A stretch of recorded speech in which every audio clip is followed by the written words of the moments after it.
আসসালামু আলাইকুম ভাবি। ওয়ালাইকুম আসসালাম। আপনি পানি পেয়েছেন? হ্যাঁ, পরে পাইছিলাম। আচ্ছা শুনেন, এখন থেকে যদি পানি না পান আমার বাসায় চলে আসবেন। আমার বাথরুমে বড় ড্রাম ভর্তি করে পানি ধরে রাখেন, আরামসে শাওয়ার নেবেন, ঠিক আছে? আজকে আপনাকেও দেখতে সুন্দর লাগতেছে। কি যে বলেন ভাই, আমি যাই। বাবা তুমি এই আন্টির সাথে কথা বলছো কেন? নানা তোমাকে এই আন্টির সাথে কথা বলতে নিষেধ করেছে। দাঁড়াও, মামাকে নিতে আসলে আমি মামাকে সব বলে দিব। না না না না না, ঠিক আছে। আপনার আইসক্রিম কিনা দিব আমি এখন। তাও ভালো, তোর মারে কিছু বলিস না। তোর মা জানতে পারলে আমার মায়েরা তক্তা বানায় ফেলাবে। চল, দুইটা কেন? না হয় কিন্তু মামাকে সব বলে দিব। আচ্ছা ভাই, দুইটা আইসক্রিম দেন। আর একটা চিপস। আবার চিপস কেন? তাহলে কিন্তু আচ্ছা আচ্ছা, মাম্মাকে সব বলে দিবি, তাই তো?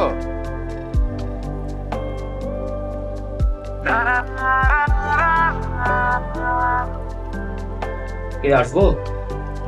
আয় না বয়। শোন, রহমান ব্রাদার্স থেকে আমাদের আর মাল নেওয়া ঠিক হবে না। ওদের কথার কাজে কোনো মিলই নাই। তাহলে বন্ধ করে দে, আমারে জিজ্ঞেস করতেছিস কেন? তোর সহ গতবার তো নেপালে ঘুরতে নিয়ে গেছিলাম, খুব খুশি হয়েছিল। এবার তো মালয়েশিয়াটা ঘুরে নিয়ে আসে। এবার কি বলবি? কোম্পানি ট্যুর, কোম্পানি স্পন্সর করলো। নিশ্চয়ই।